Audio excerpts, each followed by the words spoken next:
Welcome back to the CCA Workbench. It's time for the Academy Sports and Outdoors Rigs and Techniques. Dave. Yes, sir.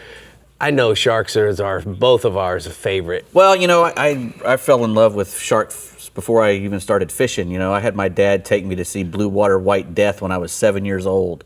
It was at an Air Force base in Arizona. Stan Waterman. It was scary stuff, but I love sharks, and that got me liking the ocean, and that's what got me fishing, was my love of sharks, you know, being in marine biology class and just learning all I could about them.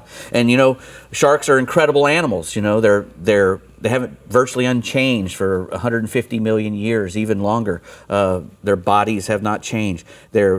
They can detect electrical impulses. They're a swimming nose. You know, they can smell, you know, a tiny millionth of a drop of water, you know, blood in a ton of water. I mean, they're just really cool animals, and I fell in love with them. You know, when we're fishing for them, some of them are really great game fish. Yep. You got mako sharks and threshers and a lot of the poor beagle species, spinner sharks and black tip sharks. They, you know, jump and run and spin and do a lot of really cool things, which, you know, we love. You know, a lot of kids, if you take any kid fishing and you ask them, would you like to catch a shark? Oh yeah, I want to catch a shark. Exactly. You know, everybody, you know, Exactly.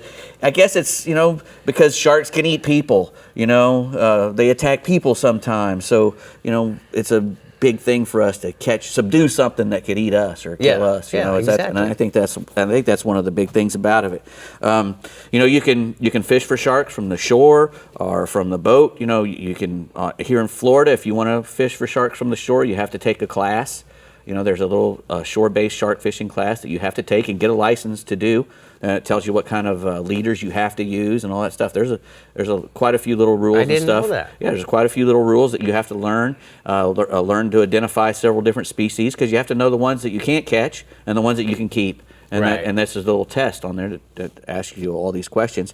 And, you know, like I said, some sharks are really game fish. Others aren't. You know, when we hook a big blue shark offshore, we'll catch a 6-foot blue shark in 5 minutes. You know, they come right to the boat. Tiger sharks, you know, in Australia, we catch 1,000-pound tiger sharks in 15 minutes on 130-pound tackle. Yeah. They just come get this out of my face. they just can't. You know, they're good for a couple runs and then they give up. You know, right. So, and they're not good to eat anything anyway for some of those. So, you know, when you're fishing with sharks, because they have all those teeth, we need to be really careful when handling them. You can go on YouTube and see 1 million photos of guys pulling a little 3-foot shark in the boat, doing like this and having that thing turn around and get them somewhere. And a little shark, even a 3-foot shark, can do a pretty horrible thing to you. They got some really sharp teeth, and they can lay you open really well. So let's talk about the do's and the don'ts when you get the shark boat side. Yeah, if I'm not keeping the shark for food, if it's not a black tip or a mako or something that I want to kill to eat, it doesn't come in the boat. Not for a picture or anything. Right. Live sharks should stay in the water.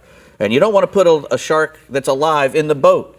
You want to try to make sure that he's dead before you put him in the shark. A lot of dead sharks have bit people. Right. You know, so we want to be careful with them. Always try to use a dehooker, a wind-on conventional fishing. Yeah, if you're wind-on leader, if you're in a, you know, want to get a shark close to the boat, a wind-on leader is the best way to do it, because the angler can wind all the way up to the trace. Right. All the way up. So all he has to do is just you know, pinch and pull until the fish gets right there, and then he can get the dehooker out. Which, you know, if you're using a circle hook or got a nice long J hook and you can see the hook. Right. You got to be able to see the hook when you're trying to get a hook out of a shark, because you don't want to be reaching inside the shark's mouth with anything, even a dehooker. Correct. Because you can go too far in, he can make a lunge, bad things can happen. Correct. But if you can see the hook and you want to try to get it out, you got to use one of these, a great big dehooker from R&R Tackles, one of the best ones you can use.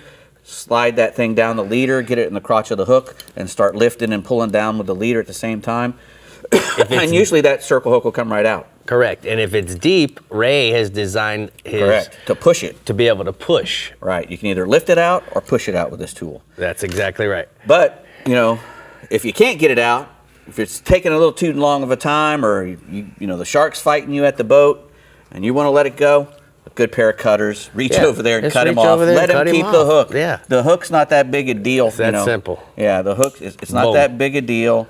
You know, it's not going to hurt him. It's usually on the outside of his mouth. He eats a lot of spiny stuff. He's got a bunch of spiny stuff in his mouth already, you know, Right. from all those hooks.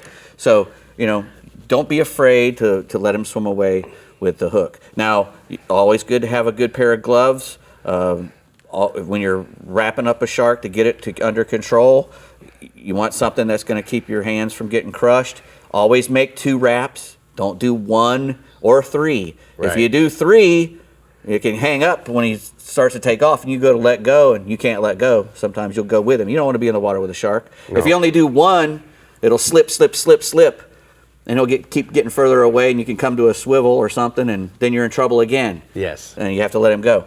But if you do 2, if you always do 2 wraps, you can control him. If he starts to run away, you open your hand and the loops will come off. I mean, it's the best way to do it. You know, Nicole just never gives us enough time. You know? We got